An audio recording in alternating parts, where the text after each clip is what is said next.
Welcome back, everybody, to the Meeple Marathon. Today I'm going to be giving my full and honest review of Star Wars Unlock, the escape game.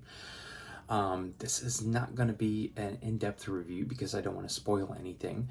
If you would like to see how the tutorial mission plays out, I have posted a very quick unboxing video of the game along with me playing through the tutorial mission, because I figured that wasn't so much as a spoiler, but that would give you a general idea of how the kind of cards interact with each other and how the game plays. And it's only like 10 minutes long, but that is something to note is this game is nothing but a deck of cards. You do need, however, to download an app, and the app is not only serves as the timer, but helps moves things along, gives you some puzzles to take on, things like that. So the app definitely adds to the game. So in my typical fashion, I'm going to give you what I don't like about the game, what I have mixed feelings about the game, and what I love about the game. So let's go ahead and get started.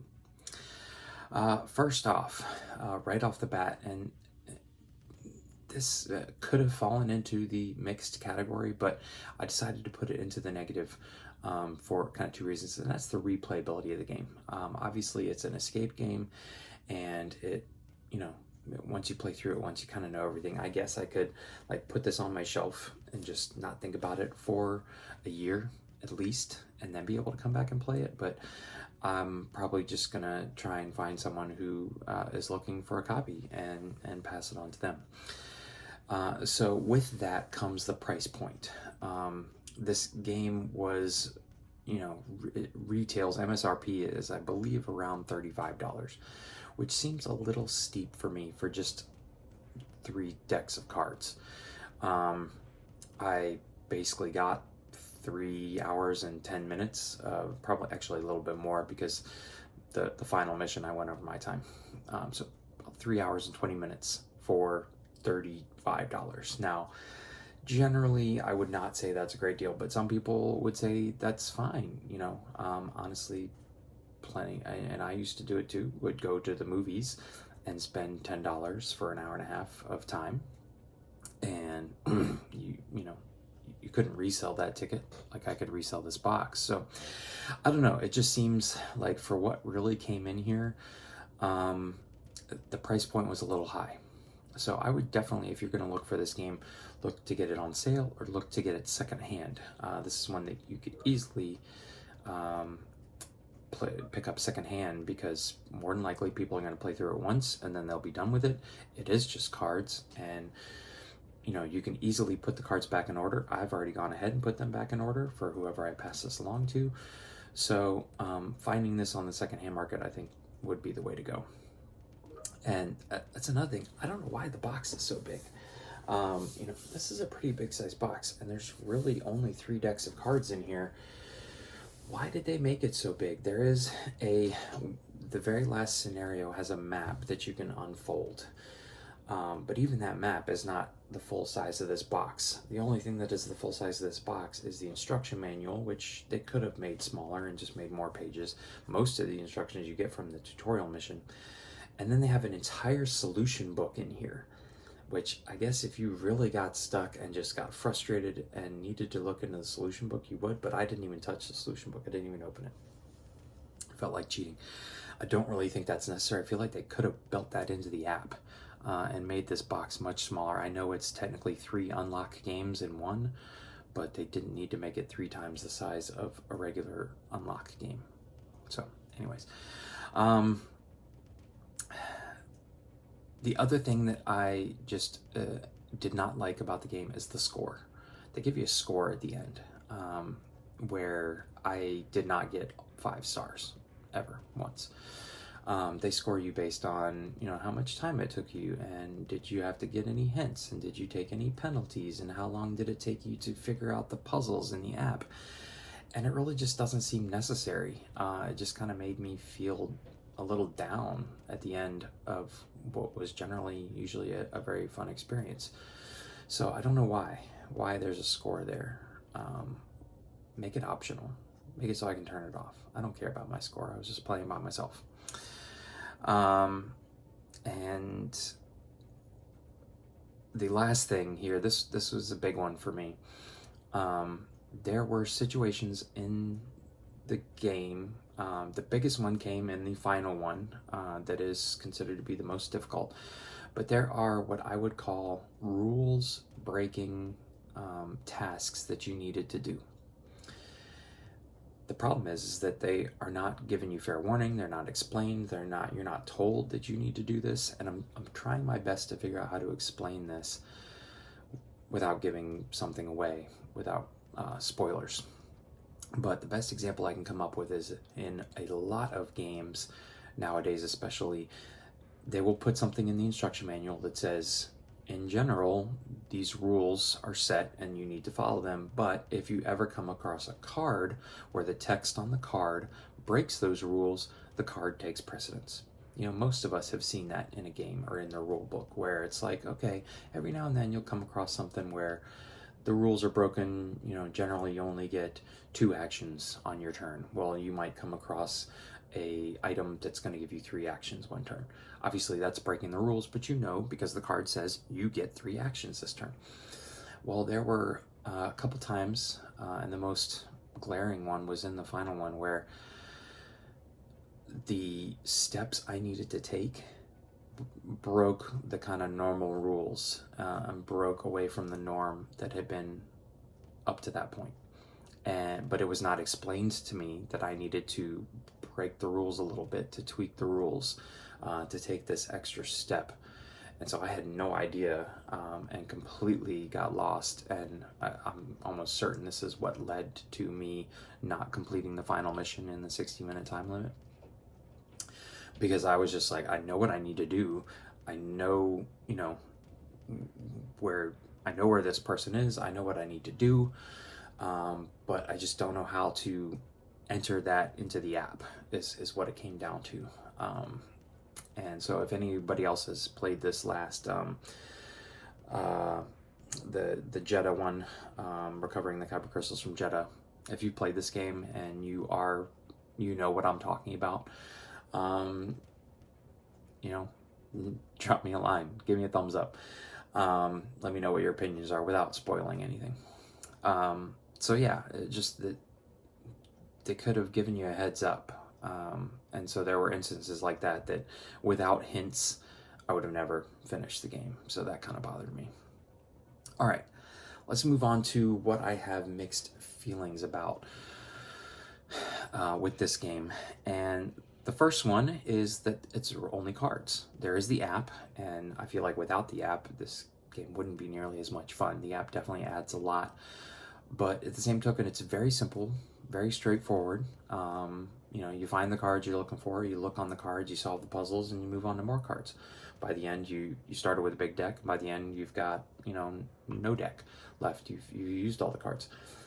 But at the same token, I do enjoy some of the escape games that give you more puzzles and physical things to put your hands on and things like that. So, I don't know. In some aspects, I like that it's just cards. In other aspects, I wish I had more. So it's definitely a mixed feeling for me. And the other thing is the player count, I guess you could say. And I'm not even really sure that this is a mixed emotion so much as just my thoughts towards the game. I played all of the scenarios solo, and had a great time. And I highly recommend it for solo players. The player count on the box says 1 to 6. I honestly don't think this game would work with more than 2. Because it's just cards, and because you're generally focused on just 1 or 2 cards at a time, how are 6 people going to be able to give input and actually feel like they're participating? I don't get it. I at first was going to play the first mission, the introductory mission, and then the first one just to get a feel for it, and then I was going to take it over to a group of friends of mine, and we were going to play together because we enjoy playing those escape games. But after playing the first one, I was like, there's no way 6 of us would enjoy playing this together. We'd all be like knocking heads trying to look at this single card. I guess one person could work the app and one person could have the cards and be in charge of looking through them. Oh, that's another thing that I just remembered that I really wasn't a fan of, is that you get this huge stack of cards and they're not in order. They're not in numerical or lettered order. And you just have to sift through them every time you're looking for a specific number. Now, I'm sure they did that for a reason, but I don't know. I spent a lot of time, especially early on when the stack is bigger, you just spend a lot of time sifting through the cards. And especially when a card gives you like 3 or 4 numbers, so you can pull 3 or 4 cards out of the deck, you like forget what numbers you're looking for, and so you end up sifting through the deck 4 or 5 times looking for these numbers. So I wasn't a fan of that, but I digress. But yeah, I don't really know why they say this is a 1 to 6 player game, because there's just not enough content for 6 people to feel like they are interacting with the game all at the same time, that they can all participate at the same time. But it's mixed emotion because I really enjoyed this solo, and have no qualms about it, being a solo game. I think it's perfect for solo play. So let's move on to what I love about the game. And I just covered one of them, is that this is a fantastic solo game. You just kind of sit down, you get in the zone, and for 60 minutes you are working through this escape room puzzle. And it's perfectly fine soloable. I didn't feel like I was ever at a disadvantage because I was playing solo. Now, obviously, there were some instances maybe where somebody might have noticed something on a picture that took me a while to notice things, but that's fine. It's part of the process. So I highly recommend this game for people who are wanting to get that escape room feel in and just want to play it solo. And obviously there are plenty of other unlock games out there. This one just happens to be Star Wars themed, so that's another plus of mine, that is, if you are a fan of Star Wars like I am, this really hit the mark. The theme is there, it works. You feel like you are having to do Star Wars escape rooms, and the theme just comes through. So if you are a Star Wars fan and you are looking for a solo game with that escape room puzzle feel to it, this is your game right here. Try and find it used or try and find it on sale, but this is your game. And that's the last thing that I, without really going into details that would spoil things, I just had a lot of fun playing this game. I really enjoyed my time. Like I said, I got exactly 3 hours and 20 minutes worth of fun out of it. I wish I could have gotten more. I wish I could play more. I wish there was more scenarios in this box, but there's not. And so at this point, I'm just done with it. But the time I had with it was a lot of fun. It's just the card play works, except for those few instances where they're breaking the rules on you and not telling you. Yeah, and it's puzzle aspect, and every time I got stuck, except for those few times where they're like breaking the rules on me, and I would have never gotten it without a hint. If I had to ask for a hint, or if I got stuck somewhere and had to, get a little nudge in the right direction, I was like, oh, why didn't I see that? I see it now. The first game, I definitely just wasn't getting things. And by the second game, I was getting a little better. And by the third game, I was like, ooh, I know all your tricks. I'm getting it. I see that. I see that. I felt like I was on a roll. And then I came across that one spot where I just knew what I had to do and couldn't advance forward. And it was very frustrating. I spent like 20 minutes just like getting penalties and things like that. So, but for the most part, I really enjoyed this game. I had a lot of fun with it. I highly recommend it if you are into those escape room type of games, if you are into something that's more of a just straight puzzle, and are looking for something that, this is not a campaign. This is literally, you sit down, you play for 60 minutes, then you're done. You could play all 3 back to back to back, but they're not connected. It's just 3 unique scenarios. And again, it's a little sad that it's just done with now. It's over, but I can go find other unlock games. There's plenty of different unlock games out there, so pick my favorite theme and go play it. And I will definitely be picking up more unlock games in the future, because it was a nice change of pace from like a dungeon crawler, deck builder. There's very little setup. Setup is almost nil. You basically bring out the deck of cards and it tells you to start the timer and flip this card over, and that's it. That is your setup. Setup is instantaneous, and that's nice too. So Hopefully, this review will help you make a decision as to whether this game is the game for you. If you enjoyed this video, please consider giving it a thumbs up. And if you would like to see more videos like this in the future, please consider subscribing to the channel. Once again, thanks for watching. Have a great day.